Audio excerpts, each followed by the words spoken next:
because we know they are a team that can really put out some quality Dota. But so far, over the last few days at least, they have not been playing their A game, and that last game against Navi was only 18 minutes as well, but I felt like to a larger degree that was more about the draft than about their individual play and their play as a team. And I just hope this time around they get off to a little bit of a better draft in the beginning here, and then we'll see where they take it from there. We've got some really interesting heroes up in this one, to be honest. We've got Zeus, Tinker, and Disruptor, all of which, or at least Tinker and Disruptor, are favorites of Liquid, and then favorites of Navi, I guess we should say. There's the lifesteal of Hvost, and I guess the Shadow Fiend of Dendi we could consider as well. So TC has 3 heroes that he loves. First, Wraith King, which hasn't had the best win rate, so I'm gonna go out on a limb and say they're not gonna pick it. But also Razor, who is probably his favorite hero of all time. Also, I didn't mention Viper, who Navi loves in turn. So there's actually a lot of heroes that these play. It's almost there as well. Yeah, that's gone now. Yeah, Stormban with the puck and Tinker. But a lot of great heroes right now to choose from, for sure. It's a shame for Liquid. They really want to play that Tinker, and it's actually been in the pool now twice, but Navi are not gonna let them.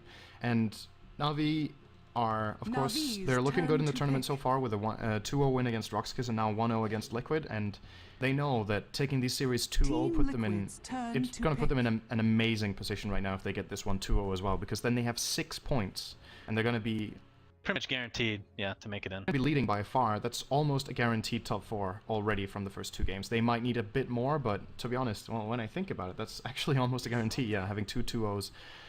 Team Liquid, they're going to do whatever they can to prevent that, and this time around they're going to go for the Disruptor and Rubik. I think Disruptor could very well be played mid by Bulba this time, and I think no matter what Navi pick now, no matter how this draft goes, I think it's going to be better for Liquid than in the last game. Not so many things that could trick them. Sorry, I wouldn't be too surprised if Navi tries a denial Razor here, because obviously it works great with Bane, and you know that Team Liquid is looking at that as a possibility to pick up for TC. And, well, Ember Spirit is in there as well. They're going to get the Slaughter first. I think this is the first time we see Slaughter in our tournament, which is kind of surprising considering how much he's starting to be picked up in Captain's mode, but the Slaughter is often picked as a combo pick together with Dazzle in the lane, which we don't have here, just for they have great synergy with the minus armor, the physical damage they have together. Turn to pick. This time it's not going to be available. It's going to be a Night Stalker instead for Navi, so they're really showing their hand here. They're going extremely aggressive strength heroes that can dive, and that means Liquid have a chance now to set up for it. I think they should pick Viper, just flat out now. Get the Viper against these heroes so that you can control them with slows, which both of these heroes really struggle against. Or, like you said, the Razor is also still an opportunity here to drain the damage out. They're going to get a Baton though, which kind of almost makes it clear that Disruptor will be played as a core, and there is the Viper, probably for TC. I like Liquid's picks a lot more here than in the last. They have great supports. I think you're right about Disruptor not being a support though, which is very good to see. I mean, when you level up Glimpse, it's so hard to play against, especially when you're trying to have TP support and all that good stuff. But the Viper slows against any melee, and of course when they're your core heroes in Slaughter and Night Stalker, that's going to prevent a lot of aggression. 30 seconds left for Navi to continue their picks here, or to finish off their picks, I should say. Are they going to continue with just mid game and try to get that? They don't have many supports, or any supports really. I'm trying to look. I guess Earthshaker, and that is literally it to go along with Bane. Perhaps that's what they're going to go for. I'm not sure. Remaining. Could get a Wraith King support as well. We're gonna get the Ember first though, which this is kind of like the last game that there we go. That's kind of the Team Liquid's turn to pick. Most jumpy hero here that's going to be hard to control for Team Liquid. They do have Disruptor and the instant stun from Telekinesis from Rubik, which is great against Ember, but it's something to be worried about for Team Liquid, and I think their last pick, to whatever extent possible, should be able to deal with this, and I could imagine actually them running an offlane Tusk, which is something I know Bulba has been experiencing with at some point, with the Ice Shards being able to block the camp, but never mind, it's going to be the Razor, so... Is Viper? They're going to try lane aggressively here, I think. They don't really have an offlaner. I think you're right. It is a support Disruptor, interesting. So now we have locked in their heroes already, so we can introduce them. We've got Puppy playing the Bane once again. a Slaughter. We've got Dendy on the Night Stalker. Hvost will be playing as Ember Spirit. And finally Kuroki on the Wraith King. I want to point out Hvost, we've seen him playing Ember Spirit once before only, I think, in a competitive match. And that was actually against Team Liquid. And they lost that game, even though Navi were really far ahead. So, gonna be interesting to see I thought if they picked it in our tournament. Get a repeat here. No, that was Fnatic against Liquid last time, I think. It was played by Trixie. I think that's the only Ember Spirit we've had in our tournament, unless if I'm... That's true. No, you're right, you're right. And that was domination for Trixie as well. And it was against Team Liquid, right? So let's see how they fare against it this time. But on the other side of the coin, we have Liquid, Koipka playing the... well, I guess that's an off-lane Abaddon. Way2 playing the Disruptor support, Fluff, the hard support in Rubik, Bulba, as we mentioned. Going to be the mid Viper. And TC, as I predicted, which I didn't think that was going to happen after the Viper pick, but playing the Razor. So, and of course that is another hero that's great against melee because they need to be close to hit you and you need to be close to get static link, so it works in their favor. And of course the slows with Viper is gonna, I thought they might pick a Quap to be off lane, to be honest. I think the Shadow Strike would be pretty good against this lineup as well, but they wanted a little bit more survivability, so they're gonna go with Abaddon, who's still gonna have some trouble if he goes against an aggressive lane for Navi. But I'm excited to see Kuroki as the Wraith King because Wraith King I don't think is so Liquid plays him as a carry. I don't think he's a carry anymore at all. I think you have to play him as support. I don't think he's that great as a support. He still needs some changes to actually mold him into one, like perhaps, well, I've done a lot of theory crafting with Wraith King. We won't go into that. But regardless of my opinions, he's still solid with his lifesteal just being insane. And of course, keep in mind that's going to work with Ember Spirit when using... actually, does that work? I'm actually questioning myself now. Does lifesteal work? That's a good question. With Sleight of Fist? I guess if you... Because I know that like it procs with like everything else, like Mjolnir or the negative armor from Desolator. Any attack modifier that Sin has, such as Critical Strike, Bash Cleave, or Orb Effects, will be applied normally in these attacks. It doesn't say... Because the thing about Vlad's aura is that it's not an attack modifier. It's just an aura. So... Actually, I don't think it works, but we're gonna see it. It's gonna be really obvious if it works, think at least. If it did work, we would see this more often. We would even see him pick up lifesteal. I think you're right. It doesn't work because that would be so OP. Lifesteal should work, well, because that's an orb effect, so he could do that. But either way, but he never gets Vlad's, I think. Oh, that seems like it would be so OP.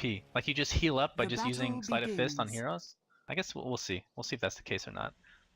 He's going to start out with a haste, and I feel like the cool thing for Liquid here is when you're just looking at Razor versus the individual heroes of Navi, it's going to be hard to drain most of them. Slaughter is very mobile, Night Stalker is very mobile, Ember Spirit is very mobile.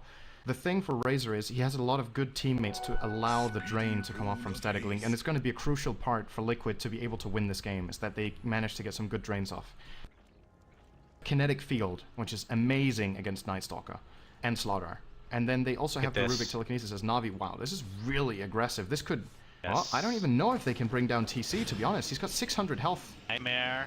We have a crush. Like we have a stun from Kuroki to follow in all likelihood. Nice telekinesis, gonna get a triple stun, but Liquid TC will fall as a first blood. But this was pretty expensive. You're gonna lose out on a lot of XP. Top lane right now is completely solo for Koivka. Is this worth it? I suppose getting the first blood and the TPs immediately after. He doesn't really miss too much, I suppose. Got it, yeah. Hvost got it. So the one who lost a bit up on the top lane experience-wise is the one who got the first blood. So I would definitely say Navi can afford it and it's going to be worth it. However, this is not the biggest deal in the world, I think. It's a slight advantage for Navi. They had to buy a TP scroll though, so that's quite a big part of the gold Hvost gained going into that. And they were 4 heroes getting that first blood, so the amount of experience they got wasn't, you know, the individual heroes didn't get that much out of it. Not too bad for Liquid, considering what it could have been, as these first bloods often do. Roaming completely. But Navi are playing some weird stuff right here, not gonna lie. Absolutely. Is this like more mind game? Like, you're talking about the momentum coming in for Navi, completely dominating Team Liquid, and they get first blood before the creeps even connect, basically. So perhaps trying to get deep within the minds of Team Liquid, as we're gonna perhaps see a gank here. Funnick trying to get as much XP as possible. Little do they know in Liquid that he is all by his lonesome. Fluff gonna attempt to do some damage to him in the meantime. Abaddon, as we talked about, gonna be 1v1 against Hvost, picking up the Curse of Avernus really early, which I really like to see. Looks looks like Puppy and Kuroki are gonna think twice about this gank mid and going to rejoin Funnick in the bottom lane. This is not the laning I was expecting from Navi, and I feel like apart from the first blood, this is not going to accomplish as much. The good thing for them is how good they are at farming the jungle. You just see how well they're using the Vampiric Aura. They're immediately just family farming this camp, but being 3 heroes out there farming that means that they're not getting the lane experience right now. And I feel like this is a lane that Navi's 3 heroes cannot really contest at the moment. They don't have enough damage. Slaughter is a great setup in the lane with the stun, which does some damage, but they're missing a little bit of, you know, significant burst that is gonna come when Puppy reaches level 3 for the stronger brain sap, but at the moment, I simply think Navi cannot kill this Razor if they initiate him when he has full HP, and that's really good for Team Liquid, because it means that TC can safely farm down here, and maybe they can be the aggressors when they get a few levels up, especially Fluff's level 3. I think the level 2 Fate Bolt is going to be really important for that 20 damage reduction in all Navi's heroes who are double melee and short range. This Fate Bolt is going to hit all of them. It's going to remove such a big part of their damage output. That's something that a lot of people don't talk about, is the effect of the Fade Bolt, and that's a great point to bring up. Do you think that part of the strategy of going for that 4-man gank at the beginning of the game is because they knew that their tri-lane would be, well, kind of garbage compared to Team Liquid's? They're going to have a lot of trouble in that tri-lane. Chavos is going to be, I think, what they're going to be relying on, the mid and Chavos at top, because they're not going to get much here. And you talk about getting first blood. Of course, it was Chavos getting the first blood. So I'm not sure if that was planned, but either way, that's what's happened. And like you talking about the family jungling from Navi. This is so weird. Oh, they're actually going. I think Puppy was like, never mind, Funnick, this isn't going to happen. Funnick's still just trying to put a little bit of pressure on here, but I feel like Liquid are getting the better trade-off, especially because Koikva's winning top lane. He's actually doing really well against this Ember Spirit, and Ember Spirit is a hero who beats most melee heroes simply by virtue of having that Flame Guard. But Abaddon, when you think about it, these two heroes both have shields, and Abaddon's shield kind of counters out Ember Spirits. It tanks up the damage, and then if he uses that together with Mist Coil, he can remove the shield on Havost entirely. And he just keeps him in place. Look at Koikva, how aggressively he's going. He has the face boost advantage against Havost, who's really struggling up here. I didn't think this was going to be this one-sided, but when you think about it, this is a great lane for Abaddon. Yeah. Well, I wasn't expecting that lane to begin with, so absolutely. Me neither, yeah, that's another good Dandy point. picks up a haste, is bottom lane with pretty much the entirety of Navi other than Chavos, who's at top lane. Are they going to find TC under the trees here? Has a haste if he wants to pop it. We hear a crush going off on creeps, it sounds like. TC's going to be found out. Void to follow in all likelihood. There it goes. He's going to try to static link, but it's going to be too much damage and too quickly of a kill. TP is completely cancelled for Team Liquid. And we didn't talk about mid lane at all. It's the only lane that Navi is winning, and it's kind of surprising that Night Stalker is beating a Viper, to be completely honest. There goes the glimpse, gonna bring back Dendi. Crush, is it gonna hit? Yes, Fluff's gonna take some damage. Is it gonna be enough though? Yes, indeed it is. Funnick's gonna try to get out. He's gonna take a Thunderstrike to the face. Way too. Get helped out by the static link of TC, but Dendi's gonna chase. He has the haste still activated. Void to follow. I think that's gonna be enough. Yes, not be able to block him in is TC, but the plasma field and the tower, nice bottling, but Bulba's gonna find him. Oh, Rubik. Rubik steals it. He needed one poison attack there. I think Bulba was like, fuck this guy, I want this kill. But yeah, that was really not necessary. And Navi kind of, I'm surprised they got away with that the way they did. I think they could have gone way worse for them. They even get the tier 1 tower here. Kuroki is going to be picking that up on his level 2 Wraith King. Last hits that tower. What am I watching? Dendi top? I don't know. Going aggressively here. No. Void. Oh, I'm sorry. Borrowed time was already used. There comes the crippling fear. This should be enough to get the kill. Dendi has a void up in 2 seconds. We'll find him in the jungle. Oh, the Abaddon using his shield and just completely ring around the rosy ink. I'm just gonna use that term because I'm awesome. But again, here's another one. Aquatic shield takes the crippling fear, and Way 2 is here to save the day. Dendi completely diving. He's gonna. Phenomenal play by Koikva here. Wow. That was so sick. Just completely. He just played Dendi there for a good 20 seconds and even led him into his death. That was beautifully played. That's the one negative from Navi, is that they get really greedy at times, and Dendi just wanted the kill, plain and simple. It means That's a big kill going back the way of Liquid. They're still quite far behind on gold. Most of it's the tower, though. If you discount the tower, behind by about 700 gold and ahead by about 700 experience. So kind of even in that regard. And, oh, Dendy's going to get glimpsed away. What a dick move by Way 2. Absolutely. What level is that? It's a level 2 glimpse. And we need The to think range is about pretty this good. too. Dendy is playing Night Stalker at the 7-minute mark. He just lost 30 seconds of one of the most important stages of Night Stalker in the game, which is the first nighttime when you're playing solo mid. You need to make something happen, and he lost a lot of potential there. They will try to go for Bulba, they can't kill him. Dendy's first night didn't really yield too good results for him. I have to mention that, of course, if Void is used on Viper, the corrosive skin proc, so that's going to still, and again, TC as well, so Night Stalker's going to have some trouble initiating. He's going to take the, what is it even called? The unstable current as well, so 2 slows just by initiating. Gonna perhaps get a BKB point. or something like Puppy, that. they're going in on mid. Oh, okay, Liquid we're gonna knows focus this. on mid. Kuroki getting telekinesis into the Bulba ultimate. Kuroki only level 3, but here comes the Nightmare, and that, wow, Rubik just gets decimated. I want to go on Bulba is the question. Kuroki getting reload, only level 3 as we talked about, playing the poor support Wraith King. Not something you see that often, but I think something you'll be seeing more often in the future, especially once more changes are made to him to kind of get more of a support here overall. Haste Room, Bulba's gonna pick it up. Use his ult.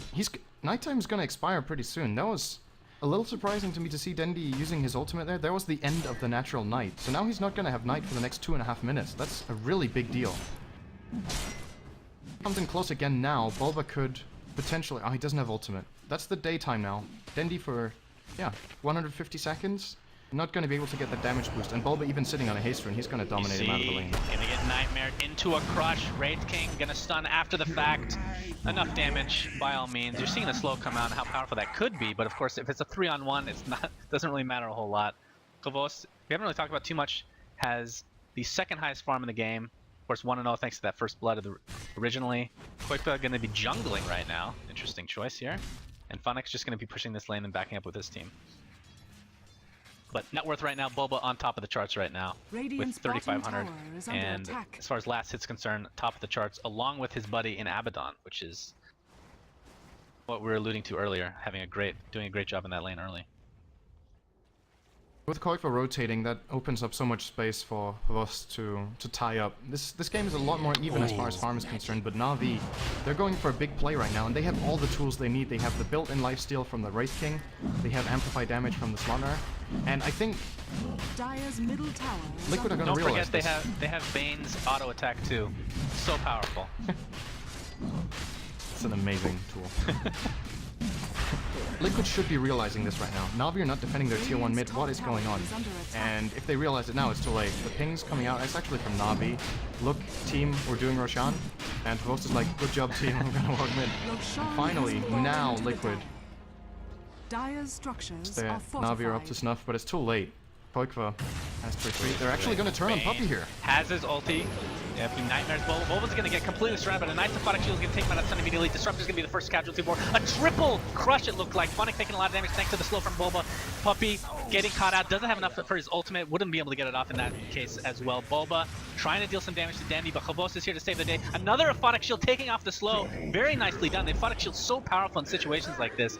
Bulba getting a double kill. Can they take out this tower? It is a 3v5, of course. Bane's going to be having 8 seconds. Has not used his ultimate, so he will be back as we see a TP. Did somebody else die? Did Fluff die in that engagement? It looks like we're going to have more of a dive here. Bulba taking a Void to the face along with a Ring Thing stun, but he does not have his ultimate because he's such a low level of his support. There's the Bane ultimate that we're talking about. Bulba is dead. I do believe almost alive thanks to Abaddon's heal.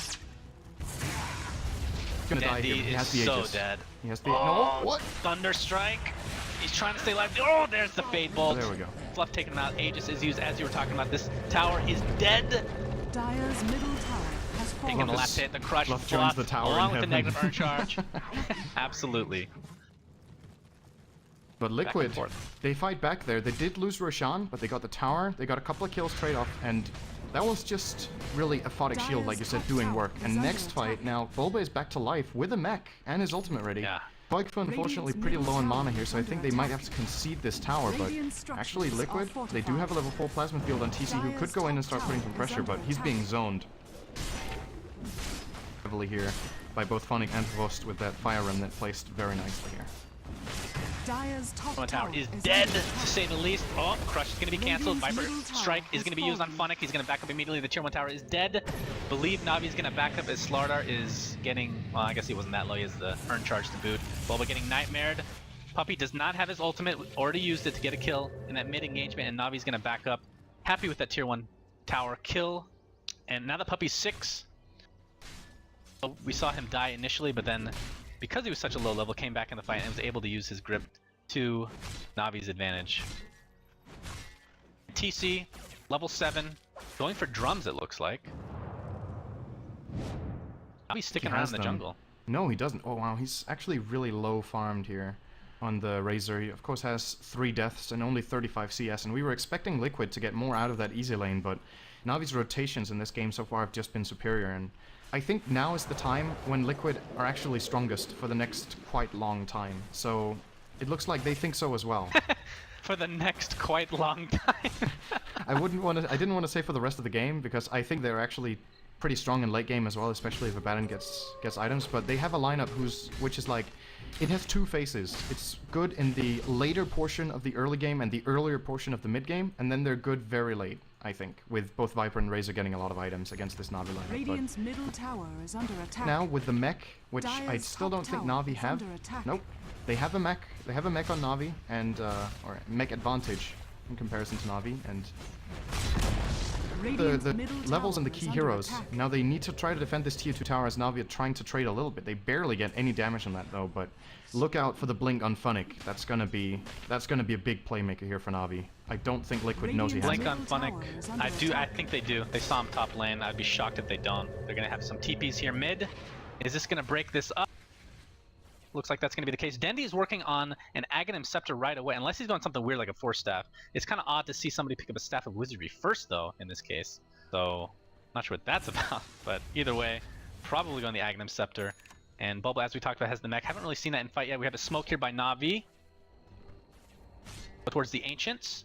Puppey going to be seen, and they're going to actually run right next to each other. Funnick getting completely surrounded. There goes the Thunderstrike. He's going to use his sprint and then not pick up the regeneration randomly. He's going to get glimpsed into the kinetic field. Is there a static storm to follow is the question. Funnick going to go down to the Viper Strike. Courier killed? Looks like it was, because a bunch of items were given out. It's the Radiant Courier though. So Navi get a 1-for-1 trade, I guess you could say. Funnick for a Courier.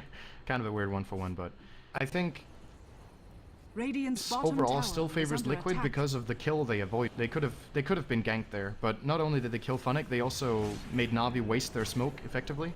So trade up for them. I think they're going to end up Dire's trading a top tier 2 tower for a is tier 2 under here as well, attack. as Navi are just avoiding fights right now. Essentially, they're just trading Radiant's off bottom tower whenever they is under can. attack. And Dendi is actually going for Yule Scepter. Oh, the bottom tower flashbacks has to when I fallen. used to be good at this game, Sunsman. Dire's Those were the structures are days. fortified. Oh, it's such a long Explain this. time ago. Explain Top that to me. tower Obviously, it is gives him under move attack. speed, but does he really need it? So tell me how that... Dire's top tower has I'm gonna wait a fallen. sec Why? to see. There's gonna be an initiation up here. Funnick and Dendi are gonna find out Koikva. I'm not sure they want to be here. Dendi Radiant's very bottom tower aggressive is under going in attack. for this. They're actually continuing. They're Okay. 2-on-5. Wow. This is Navi we're talking about, Cinder, and this. Funnick's gonna get Static Storm along with the Viper Strike. Great combination. It's gonna be a trade for now. Static Link giving him so much damage. Dendi able to get out. 1-for-1 I trade. believe they Definitely got not. a 1-for-1 in there. Can't Yeah, believe that's it. right. Abaddon is side solo, so not the worst trade, obviously. Radiant's Okay, bottom you need to tower explain is this under attack. Cyclone Stick, which I'm gonna call So Cyclone this Stick. is kind of, apart from the fact that he got phase instead of treads, this is the build I used to play back in the days in Dota 2. And what's really great about the Yule Scepter and Night Stalker is that the way the hero works, you're lacking some sort of secondary stun / whatever to break TPs. Now Radiant's Dendi can play bottom aggressively tower with his is under Void, attack. so they can't TP out, which hasn't really been that big of a part of this game so far. Additionally, he has no mana problems anymore. He has full movement speed, and he is also able to disjoint the Viper ult, which I think is kind of good here. And perhaps even, I don't think he can disjoint the Glimpse as Bulba. He's going to need some big disjointing here. He's not going to get it, will not get the mech off. Static Big Storm kill. gonna do a That's lot of damage and damage, silence Navi. Of course, Kuroki has his ultimate if he goes down. You're seeing the Cyclone being used there by Dendi, but it's gonna set up a Funnick crush on TC, and Dendi's gonna have to back out of this. Right now, it's a 2-for-0 exchange in Navi's favor. Getting Oh, okay, Kuroki still has his ultimate, mind you. He's gonna get stunned. He's gonna use it. Crush, though. Dandy very, very low. And there's the borrowed time from Koika being procced. 3 for nothing exchange for Navi. Make that 4. Completely cleaning up. As Disruptor was the only one... No, actually, Razor was the only one to live. Disruptor just hit level 6, so used his Static Storm. It was a really good initiation for them, but did not work out in their favor in the end. What's is going for Battle Fury, looks like. I feel like this fight for Liquid would have been great if they weren't outnumbered. They willingly ran in 3 against 5 after the first engage, in which they lost a hero. Now Funnick. Oh, he misses the crush. That crush misses! But Way2 might be dead anyway, and he does go down. Kobos dealing so much damage at this early stage of the game. Cyclone can prevent a little bit of initiation from Boba, who does not have his Aghanim Scepter as of yet, but his Viper Strike is up. Koifka trying to get off a slow, not able to auto-attack anybody. Even with the phase boost, still kind of slow. Typically you see a side carry like that pick up maybe drums, or even an SNY on Abaddon isn't the worst thing in the world, but get too much farm as drums is picked up on Razor instead. See, we were talking about that like 5 minutes ago. He's just picked it up. Very late. Yeah, the Razor really needs to get some sort of health. It's the main problem for Liquid right now, is that their heroes just don't survive long enough against the burst lineup Navi has right now. TC needs, even a Vitality booster would work wonders for him right now to allow him to stay alive and get the static link off long enough. Radiant's top tower At least they get to put a little bit of pressure here. It is daytime, but Dendi has his ult, and he's thinking about it. He's actually showing himself just a second there to try and taunt. He's gonna run over and get the rune with his ult. I think Navi are effectively conceding this tower here. A little bit surprising for me. I thought they were gonna fight for this, but Dire's middle tower has get a fallen. tier 2. So Radiant's really top important tower for them. is under And attack. they're going to need a good fight now. Radiant's top These towers are not tower has enough, and it's fallen. even going to end up with a 1-for-1 trade as Roasted takes the top one. Oh, they ult the illusion! They used That's a big so investment. much on that Can illusion. Navi Here we initiate on go. the fact? We're going to see a crush on Fluff. Dandy going to avoid it. In fact, Static Storm's going to break them up completely. Kuroki does not have his ultimate, so you better be careful. He looks like he's going to go down. The Viper Strike just too strong. He does fall, despite having a Radiant's pretty top good tower initiation is from under Navi, although attack. I guess the crush on Rubik, not the best target of choice, but probably the only target of choice that we're going to see. Way2 get caught out. I don't have any idea what he's doing. That ends up being a 1-for-1 trade, support for support, so Navi ends up breaking even somehow. Ballsy play here from Funnick to go in there, but I guess Dendi was giving them the Radiant's necessary top vision tower to is know under attack. that the other heroes weren't in position as Funnick. Radiant's He's going to get lifted here by structures Rubik are fortified. and amplified. Didn't attack though. Blinks I away. mean, Telekinesis did not auto-attack. Didn't look like they wanted to initiate, although little did they know they had the numbers big time in that river. No backup for Navi. As we're going to have, speaking of Radiant's backup, top tower there's the has Cyclone fallen. Stick, which we're going to call Yules from now on. I apologize. As Funnick's going to get ulted right away, so he's going to be limited as far as boost speed is concerned. Fluff's going to trade his life with the Wraith King, so another support for support. Bulba getting ulted by Puppy, but the Aphotic Shield just so strong, keeping them alive. A double, triple crush for Funnick. Is that going to be enough for him to get away? Viper Strike is not up. But the poison attack, is it gonna be enough? Oh man, the plasma field, way too much damage, way too much range. This tier 1 tower is dead. Are fortified. Ghost and Dendi just chilling in the river. Dire's They're gonna go up has and fallen. stab Liquid now. They're still showing signs of life though, and I think Liquid might be able to turn this. There's no Fiend's Grip, and Bulba's looking healthy. Yep. Boba's A lot of trouble here. shield is canceling literally every spell for Navi. That's gotta be very frustrating as we have another crush coming out. Navi getting a 1-for-1 trade. Viper for Bane. TC will fall. Sticking around a little too long is Team Clark Liquid. didn't have the mana. There's going to be another death for Koifka. The crushes. So good. Despite, I mean, the Aphotic Shield has been, like if there was no Aphotic Shield this game would be over. Completely over. It has been mitigating so much damage, so many stuns.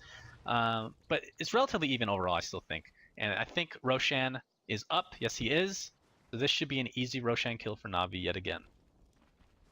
I think Koikva has been playing really well on his Abaddon in this game, but it doesn't cut it when the other heroes just don't stay alive, and that's still the main problem. You're about the Desolator and Dendi, I guess? Yeah. It's a very uncontroversial item build. Unconventional. Why did I say that? But Controversial, guys. New word. unconventional item build. Acceptor picked up by Boba, and I want to point out, I feel like in a lot of these fights, TC, he's only got 2 points in static link, which baffles me, considering which heroes he's up against. But on top of that, he's, a lot of the time, not really getting the drain on the heroes he should want to get it on. As now he's actually going to be on the receiving end of a gank instead. He will use the Fiend's Grip, and they will not be on time to save TC. Really worth it as Liquid's getting pretty cocky here. They better be careful. Viper Strike's going to be used on Funnick.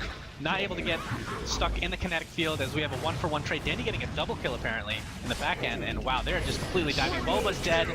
The Aphotic Shield being used, but good lord, Navi is cleaning up so hard. And an ultra kill for Dandy. Can he get it a rampage? Make it a rampage! Oh! And they're going to claim the tier 3. Radiant's top tower is under attack. The one pickoff transitioned into a full team wipe, and I think Liquid made a big mistake to try and fight after they lost the Razor there. Again! It's over. It's just how it is. This game is over, and but again, it's before the tier 3's killed. I'm just saying, and I'm not saying it wasn't over, but again, it's before the tier 3's killed. They concede yet again. But I feel like their lineup had potential. I feel like they could have definitely pulled this off, but the timing for them and the teamwork wasn't there. It was not as coordinated as Navi, Navi were playing sick aggression here. Dandy ending up with 14, 2, and 7.